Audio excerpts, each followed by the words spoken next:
Welcome into the WalterPicks Fantasy Show. Today, we are talking all about the New York Giants. And this is a very changed team. I don't know if I'm going to call them exciting quite yet. Maybe we will by the end of the episode. But it's a very changed team. We're at quarterback. It's not Daniel Jones. It's not Tommy DeVito. It's Russell Wilson and Jackson Dart. I mean, Russell Wilson last year with the Steelers, 16.6 points per game, QB 15.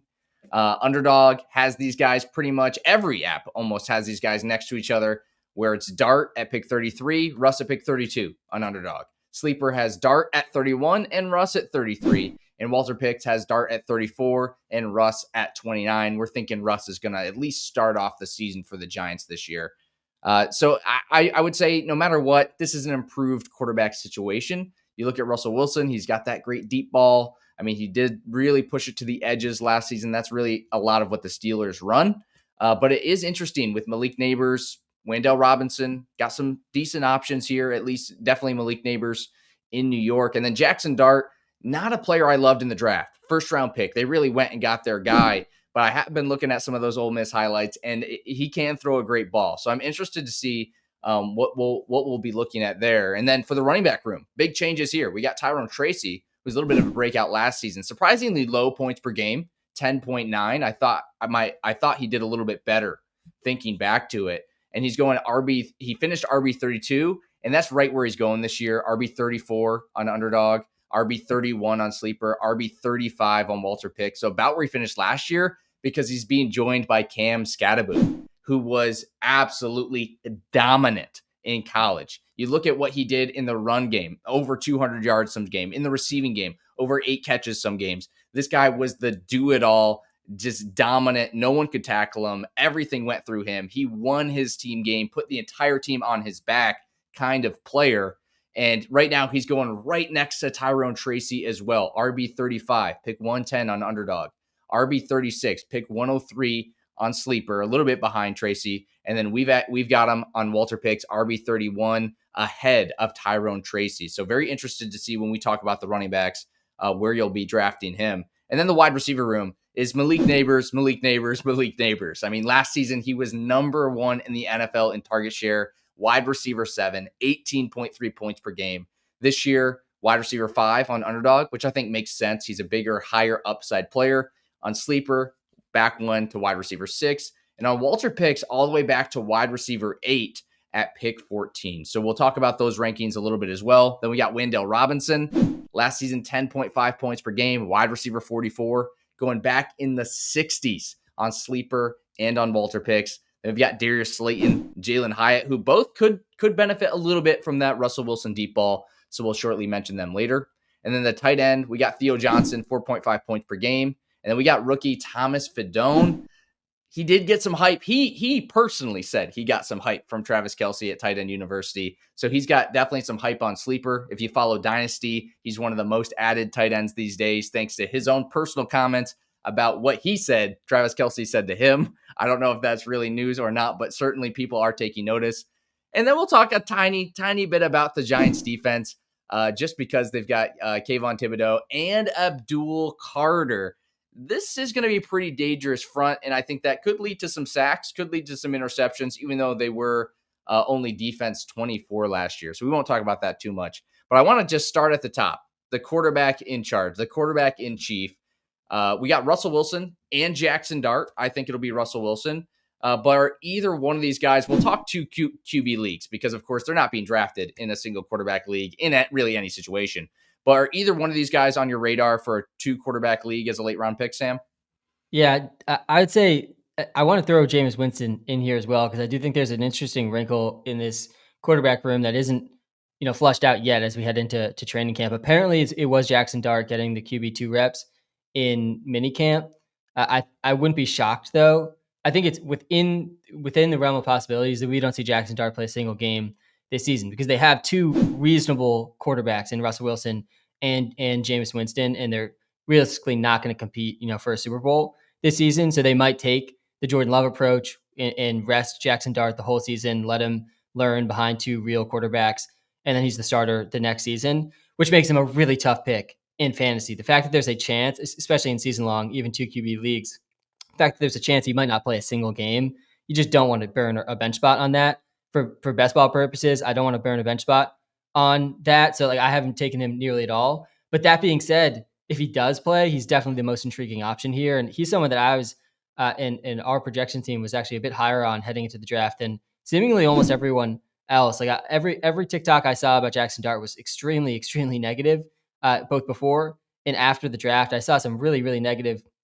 comps for him, but what he did was he improved in his yards per attempt, and he improved in his completion percentage. He improved in almost every single metric: completion percentage, passing touchdowns, yards per attempt. Every single season he was in college. That's always a very good signal when you see the steady progression every single year, because it makes you think, well, what happens if he continues that type of progression in the NFL? And then on top of that, he also has really good rushing upside. Our comps for him after the draft: Jalen Hurts, JJ McCarthy, and Bo Nix. I mean, there's a real rushing potential here. I think an underrated rushing upside for Jackson Dart, and so that also is what wants me to buy into him in fantasy and dynasty, especially. And in two QB leagues, if he falls far enough and it's a really deep draft, I'm willing to take stabs because he has real rushing potential, and you just can't find that late in fantasy drafts. And then on top of that, he's throwing to Malik Nabers and has two good receiving backs as well. Russell Wilson, I put him in like a tier similar to Aaron Rodgers, like a little bit behind even Rodgers, I think, where in a 2 QB league where a lot of quarterbacks get drafted, if he's available really late, I'll just take the value, make sure I have the quarterback spot kind of locked up. I do think Russ will start the season, but yeah, I wouldn't be shocked to see Jameson Winston play this season. If he plays, I mean, the wheels up for Malik Nabers with a Jameis Winston led offense for sure. But yeah, I'm not super excited about any of these guys because I think it's going to be a rotation most likely throughout the season. It's going to start with Russ. It could end with Russ. It could end with Winston, or it could end with Dart. This team also has an incredibly difficult schedule this year, one of the toughest schedules in the NFL. They start going against the Commanders, Cowboys, Chiefs, and Chargers. I mean, they're already 0-4. They're not beating any of those teams realistically. And so at that point, maybe we start hearing murmurs about seeing Jackson Dart. If it happens that early, maybe he plays. But yeah, after that, they get the Saints, and then they play the Eagles, the Broncos, the Eagles. I mean, they're going to have one win probably through week 7. Just something to note. They get the 49ers after that too. I mean, it is a gauntlet of a schedule. They arguably have the hardest schedule in the NFL. So this is not an easy division, obviously, either these days with the Commanders. Just talked about the Cowboys and obviously the reigning Super Bowl champs in the Eagles is going to be really good again too. So yeah, I'm not really interested in most of these guys, but I do want to note Jackson Dart's rushing upside, and I'm generally going to be higher, I think, than most on him once he eventually does play. What do you think, Avery? Either any of these guys stand out in maybe a super flex league for your draft? Yeah, when we start introducing a few more quarterbacks to our roster, they do catch my eye a little bit. But in leagues like that, I would rather have two quarterbacks that I know are going to start. I don't like targeting guys in rotations like this, similar to the Browns quarterbacks. We just don't know who the starting quarterback is going to be throughout the season. I guarantee it won't be the same guy. If Jameis Winston ever does touch the field, you're going to be happy you drafted any of these receiving options. I think Jackson Dart is a good quarterback.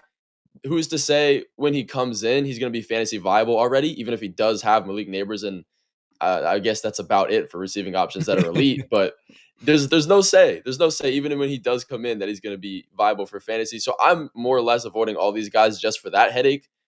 So that would be my answer for these guys. All right, then we got to jump to this is what I'm most excited about. That I am most excited about this running back room because I do find it very interesting. We have Tyrone Tracy, a little bit looked at the receiving back again. Last year, 10.9 points per game, RB 32. This year, going to RB 34, 31, 35 on WalterPicks. Well behind his sleeper ADP. Sleeper ADP 83.5. WalterPicks ADP 125. And we got Cam SkatteBOOM, who, obviously a rookie. On WalterPicks, he's going as RB 31, so ahead of Tyrone Tracy, pick 105, and on Sleeper, pick 103. So, Avery, are you drafting either one of these running backs for any of your teams? Yeah, I've been a little bit of a public Tyrone Tracy disbeliever. I was a big pick him up on waivers guy last year. I don't see the path completely being there. A lot of that is due to how hard the schedule is. And Tyrone Tracy did have a lot of issues in the fumbling category last year. I think the coaching staff brought in a rookie quarterback to kind of tie themselves to something to give them more time and not get fired. I think the Cam SkatteBOOM thing is somewhat similar. If Tyrone Tracy does have a couple games again through the really, really hard start to the season, or he maybe fumbles a ton or just is not efficient, 3 yards per carry, I could see a world where they put in Cam SkatteBOOM and just see what he can do. He's a good running back. We saw what he did in college. And as far as ADP goes, he's being drafted super late outside the top 35 running backs in most ADPs and rankings. I agree more with WalterPicks ranking to have him right next to the top 30 running backs.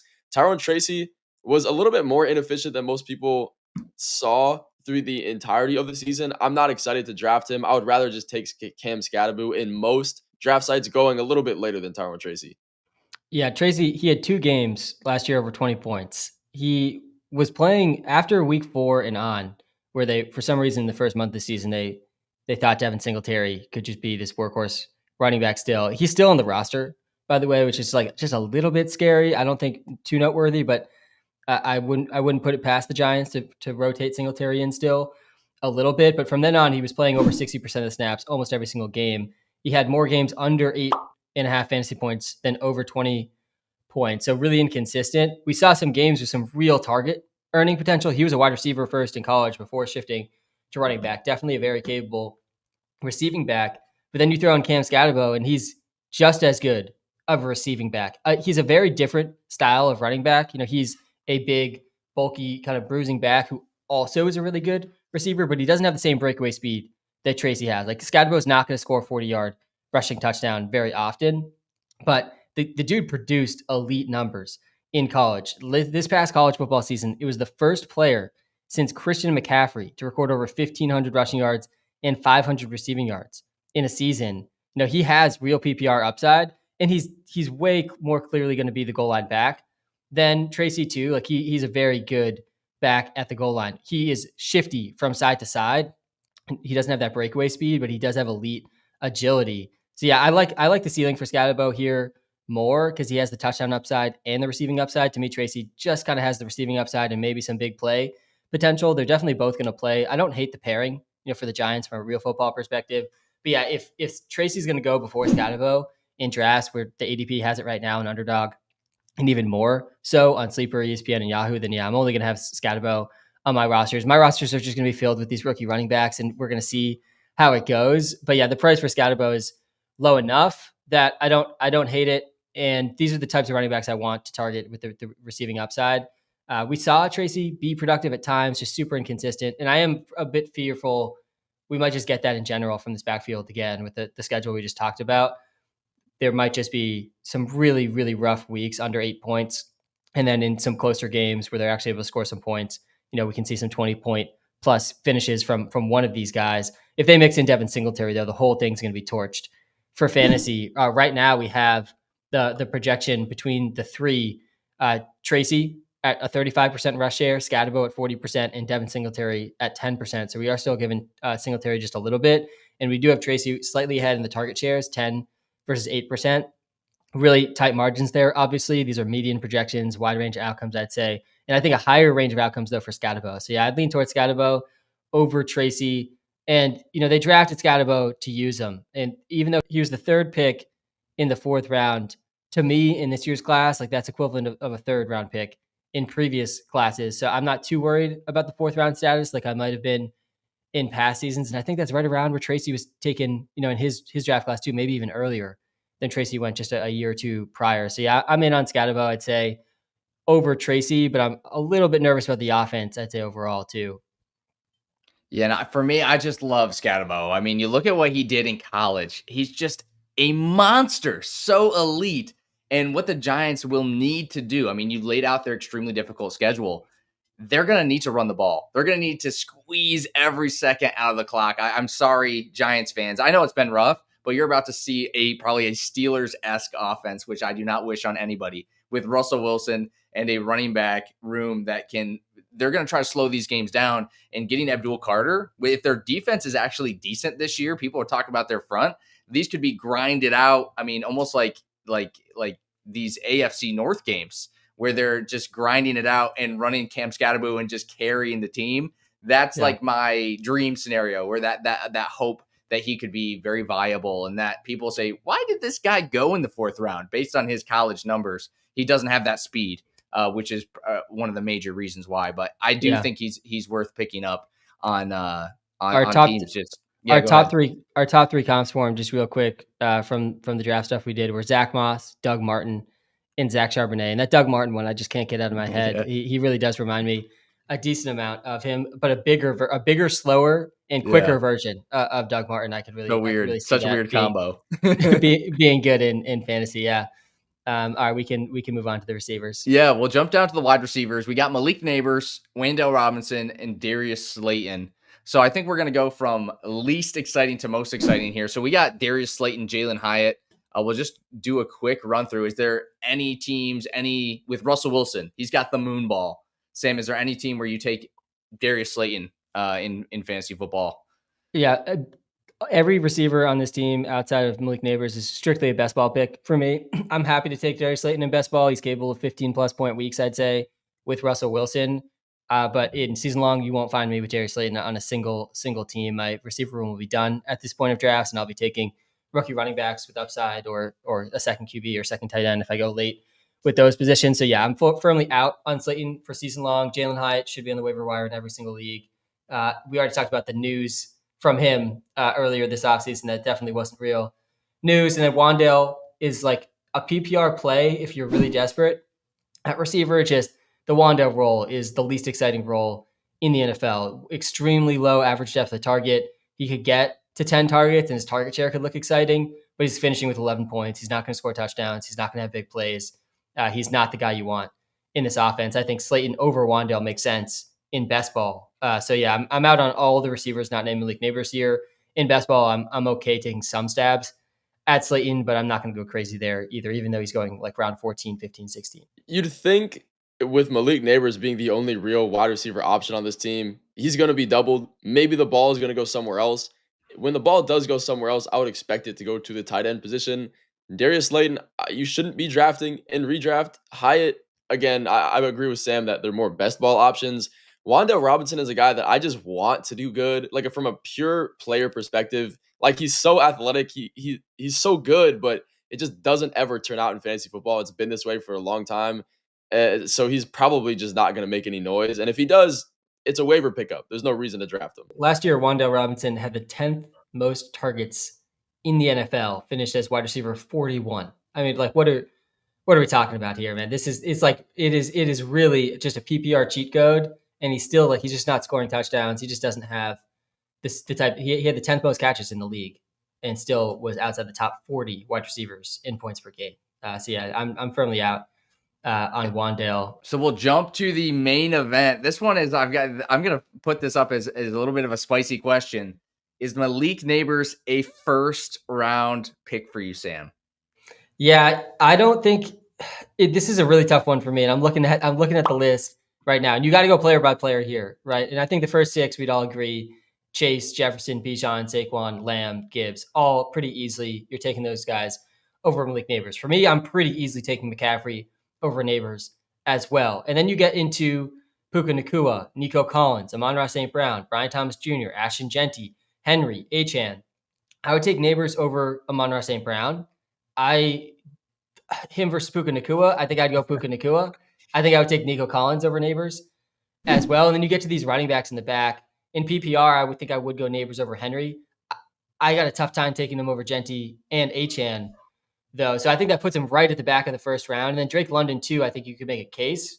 He's in a better situation. He's going a bit later in drafts, though, so I don't think you really need to reach in the first round for London. So yeah, I think Nabers makes sense in like the pick 9 through 12 range. He led the entire NFL in target share last year with over 35% of this team's targets. They didn't really add another legit target earner. They're going to be losing in every single game. They have a better quarterback situation, I would say. Last year, we might even get some Jameis Winston games in there too. So yeah, I'm fine taking him in the first round. I think I would go Nico and Puka and probably Brian Thomas over him as well. But that's all super close. I think all these receivers are in a similar tier. I wouldn't knock you for taking Nabers over any of those receivers, but I think that for those first 7, like no world where I'm taking Nabers over McCaffrey, Gibbs, Lamb, Saquon, Bijan, Jefferson, and Chase. But like the fact that you even have to say that, I think it tells you where Malik Nabers stands in fantasy Right now, we haven't projected in the WalterPicks app with a 33% target share because it's really tough to project someone up at 35%. You almost never see that in the NFL, but that's what he did last season. It's pretty much impossible, I think, to top that again. But if he gets anywhere near that, he's going to be a top 5 receiver most likely in fantasy. So yeah, I think yes, first round pick, but I think I got some guys going behind him in ADP that I'd probably prefer over him. And I think it's a really tough choice there at the back of the first round. I'm very curious what Avery thinks. Yeah, and I will just point out that a 35% team target share is absolute insanity, and it's even more insane that it's possible to happen again. Yeah. Malik Nabers, I don't want to have to take with my first pick in the first round. In a perfect world, the ADPs don't jump. He just sits early second round, and I can double up in the first and second with him and someone else. I almost guarantee that's not going to be how it is. When we get closer to the season, his ADP is probably going to continue to go up. I would take him in the first round from a roster construction perspective. I just want him to stay in the second, but I would take him over Brian Thomas. I would take him over Amon-Ra. That puts him about the wide receiver 6. I'm okay with that. Again, with the competition that isn't there, with the target share that he does have, I'm drafting him there. I really do believe in him this season. And I don't think, it's similar to Sam. I don't think he's going to end up on any of my teams because I like Nico Collins better. I just like the upside. I like the team situation just like slightly better. I like what Nico Collins was doing last year. And then I like these running backs. We talked about it a little bit later. I want to be able to draft George Pickens. I want to be able to draft Jameson Williams. And if I don't get running backs early, then I'm going to be missing out. But I do, a perfect world, it is like Avery said, where it's like, hey, I'm at pick 10, 11, and so like Derrick Henry, Ashley Genty, Achan are on the board. Maybe I take a risk and hope one of those guys falls to me in the second round, but most likely they won't, and I'm going to regret it. So he's probably not going to end up on any of my teams. But we got the tough Sam. The tough thing with me with Nabers is just the touchdowns compared to these other receivers. Like what you got to tell yourself a story where he can score 10 plus touchdowns. Like if he's going to be in this Jamar Chase, Justin Jefferson tier, which you need him to be if you're taking him in the first round to compete with those teams that got those guys in the first round in your league. Last year, he scored 3 touchdowns in the first 3 weeks, didn't score again until week 15. And then he did score 4 touchdowns week 15, 16, 17, 18. But like, is this offense going to produce enough touchdowns just in total for Nabers to get to 10 touchdowns? I mean, the volume's clearly there, but I think Puka Nacua has a higher touchdown ceiling than him. I think Nico Collins has a higher touchdown ceiling than him. And I think Brian Thomas and Drake London both have higher touchdown ceilings than him. They aren't probably going to get quite the same target share and maybe target volume. But yeah, you're going to have to score a lot of touchdowns to be worth this first round pick. That's my big concern, I think, with Malik Nabers. But yeah, it's definitely a scary guy to pass on at the same time. And we didn't like the tight ends. They're going undrafted in every league. So if you are related to one of those guys, maybe you'll draft them for your team. But I did want to quickly shout out the defense. I know not every league plays with defense. I prefer not to myself, but a lot of my leagues still have it in there.